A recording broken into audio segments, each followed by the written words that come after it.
Oh honey, buckle up and grab your oversized glass and some popcorn, because the drama on The Young and the Restless this Thursday, May 15th, gave us everything.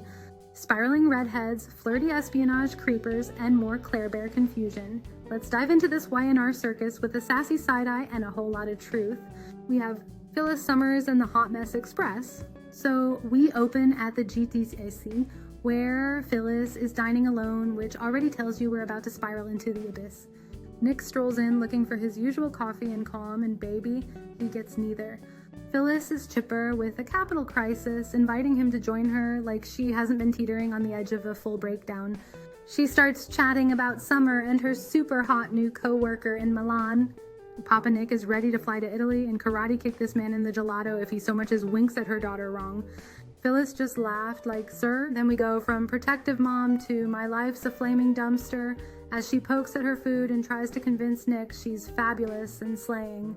Sis, you're not okay, and we all see it. She mentions Daniel ghosting her emotionally and professionally. Says she needs a reason to get up in the morning. Girl, I screamed, not dramatic at all.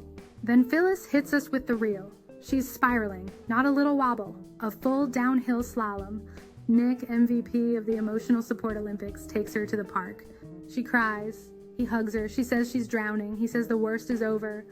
She says, buckle up, baby. It's not. Lord, someone get this woman a therapist, a journal, and a cup of tea. Meanwhile, at the Newman ranch, Claire's confused again. Claire's got Victoria and Nikki sitting down for a little family powwow. They're sipping tea, discussing Cole's recovery. He has the most ambiguous illnesses, doesn't he? And Claire drops the bomb. She and Kyle won't be moving in together after all. Wow, clutch your pearls. But not really, because, let's be honest, nobody thought this was permanent. Turns out Nikki whispered in Claire's ear that maybe Victor wouldn't like it, so Claire hit pause.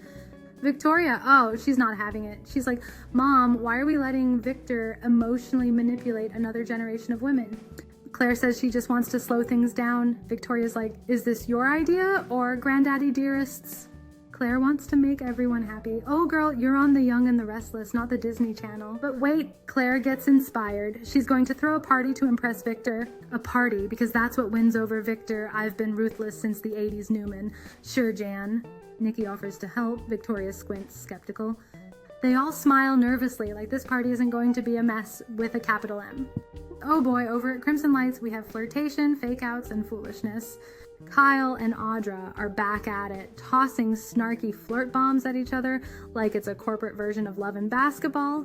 She's talking about her new company like she's Steve Jobs meets Rihanna, and Kyle's pretending he's not shook. Baby, he's shaken. Audra's teasing her product is going to make women incapable of resisting. Ma'am, are you selling a potion or black magic? Kyle rolls his eyes but stays perched. He's got his mama's drama instincts and his daddy's inability to ignore pretty enemies, and like a horror movie jump scare, here comes Holden creeping out the shadows like a rejected Bachelor contestant. He clocks that steamy Kyle Audra vibe and goes full stalker mode. Reminds me of us, baby. You, sir, go back to the shadows you crawled out from. Audra is not having it. He touches her face and gets his hand smacked like the ghost of mistakes past. She warns him to back up or get dragged. He hints that Nate might be interested in this little Kyle-Audra tension. Ooh, blackmail, table for one. Back at Jack's company, lipstick, lies, and light bulbs. Kyle scurries into Jabba, where Diane is debuting the latest innovation in cosmetics, lipstick with a mirror in the tube. Revolutionary if this were 1997, but baby, she is proud. They talk shop, and Audra and Kyle's got that look, half intrigued, half plotting. Jack, Diane, and Kyle all agree. Audra's new brand, Vibranti, is a threat, or a glittery scam. Either way, Jack warns against stealing ideas. Diane tells Kyle to stay out of it. He doesn't. Kyle then runs into Claire. She's buzzing about the party plan like it's the social event of the century. Kyle's like, cool, love that for you. Also, I'm about to pull some corporate James Bond moves on Audra. Claire asks if this plan involves, seduction. Kyle says, nah, he just wants to push her buttons. Claire's face screams, sir, that is seduction. He tells her to trust him. She looks like she's already planning bail money. Final thoughts. This episode was a chaotic casserole of midlife crises, corporate threats, romantic tension, and emotional unraveling. Phyllis needs an intervention. Claire needs a backbone. Kyle needs a leash. And Audra needs a bodyguard and a PR team because Holden is giving serious Lifetime movie energy.